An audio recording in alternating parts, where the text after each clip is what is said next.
Ah, je me demande bien comment on a pu inventer de tels super-héros. Iron Man, Wonder Woman, Hulk, Mystique. Eh bien figurez-vous qu'ils viennent tous de la mythologie grecque. Vous ne me croyez pas?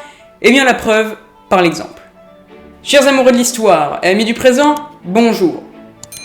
On va commencer par Clark Kent, alias Superman.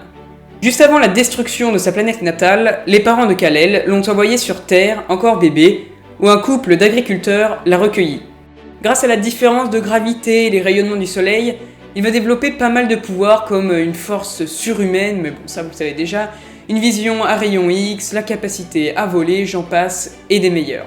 En bref, il est invincible, enfin presque, parce que lorsqu'il est en présence du cristal nommé la kryptonite, il perd tous ses pouvoirs. Donc forcément, vous imaginez bien, ses ennemis, ils en profitent. Ça ne vous rappelle personne? Bah si, Achille forcément. Durant la fameuse guerre de Troie que tout le monde connaît, Achille est le guerrier grec qui a le plus marqué les esprits. Et tout démarre dès son plus jeune âge, lorsque sa mère du nom de Thétis le trempe dans le Styx, c'est le fleuve des enfers, qui le rend invincible. Le seul problème, c'est que pour ce faire, Thétis a tenu son fils par le talon, donc forcément, celui-ci n'est pas rentré en contact avec le liquide. Il est invincible, mais vulnérable au niveau du talon. Donc pas invincible quoi. Seuls les dieux connaissent cette faiblesse, mais pourtant, lorsque Paris tire une flèche des remparts de Troie pour venger la mort d'Hector, son frère, il fait mouche. Et maintenant, Tony Stark, alias Iron Man. Milliardaire, il est l'héritier de Stark Industries et fabrique beaucoup d'armes sophistiquées pour le gouvernement américain. Mais un jour, il est capturé par des terroristes et il reçoit un éclat d'obus très près du cœur. Il va donc mettre en place une prothèse magnétique qui empêche l'obus de bouger. Elle fournit en plus assez d'énergie pour alimenter l'armure qui lui permet de voler. L'inspiration vient du dieu grec Héphaïstos. Quand vous voyez cette représentation, vous vous dites qu'il n'y a rien à voir entre le beau gosse Tony Stark et... D'ailleurs, Héphaïstos est le dieu le plus laid de l'Olympe. Il est tellement laid qu'à sa naissance, sa mère, Héra, le jette du mont Olympe, chute qui le rendra en plus boiteux. Ouais, pas de bol. Oui, mais si notre cher Tony est si beau, Héphaïstos, lui, est marié à la déesse de l'amour, Aphrodite. C'est un inventeur génial, il fournit en armes tous les dieux de l'Olympe, il a fabriqué notamment le bouclier d'Achille, il conçoit aussi des machines comme le géant métallique Talos, protecteur de l'île de Crète. On passe maintenant à Mystique. Vous savez Mystique, cette femme à la peau bleue aux yeux jaunes qui a le pouvoir de se métamorphoser. Elle est inspirée de Zeus, le roi des dieux. Alors dit comme ça, aucune ressemblance. Pourtant, Zeus peut aussi changer de forme.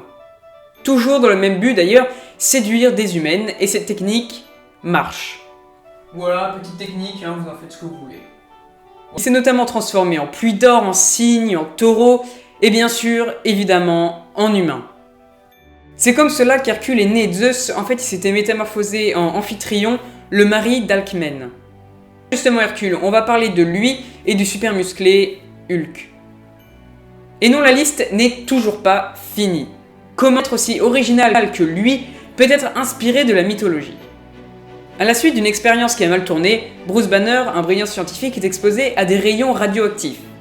Résultat, dès qu'il est contrarié, il se métamorphose en ça. Quand on le voit, inutile de dire qu'il est doté d'une force surhumaine, mais bon, en même temps, il a une intelligence assez limitée. Il est inspiré tout simplement d'Hercule, le fils illégitime de Zeus, sa mère étant la mortelle Alcmène, comme j'en ai parlé il y a quelques secondes. Héra, la femme de Zeus, sera sa pire ennemie tout au long de son existence. Bon, faut la comprendre aussi.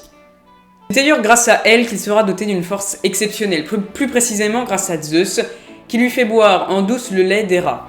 Pour se venger, celle-ci déclenche une crise de rage incontrôlable chez Héraclès, c'est le nom romain d'Hercule, et le demi-dieu va donc tuer sa famille, c'est-à-dire sa femme et ses 6 enfants.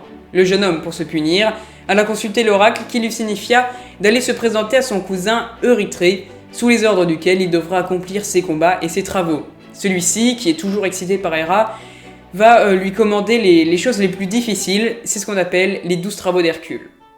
Restez, on va parler de Wonder Woman. Et oui, cette héroïne à la force exceptionnelle, qui a un lasso notamment qui fait dire la vérité à quiconque se trouve emprisonné dedans, est elle aussi inspirée de la mythologie. Des Amazones.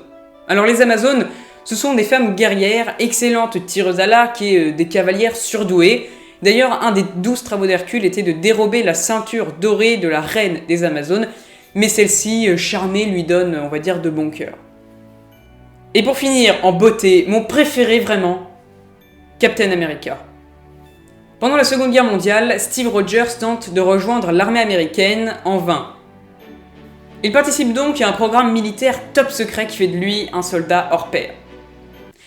Il possède également un bouclier indestructible. C'est pas rien. Athènes possède aussi un bouclier. Et oui, la déesse de la guerre et de la sagesse est en possession du bouclier de Zeus, car celui-ci lui prête souvent, et c'est pour cette raison d'ailleurs que Athénée est souvent représentée avec. Il a par ailleurs été fabriqué par Héphaïstos, on en a parlé tout à l'heure, à partir de la peau de chèvre qui a nourri Zeus dans sa tendre enfance. Enfin, pas tellement, mais bon. La tête de Méduse a été fixée ensuite par Athéna au centre du bouclier, parce que Persée la lui avait offerte. Voilà, c'est la fin de cette vidéo. N'hésitez pas à me dire dans l'espace commentaire si vous avez d'autres exemples de dieux qui ont été inspirés de, pourquoi pas, de la mythologie. Ça fait toujours plaisir.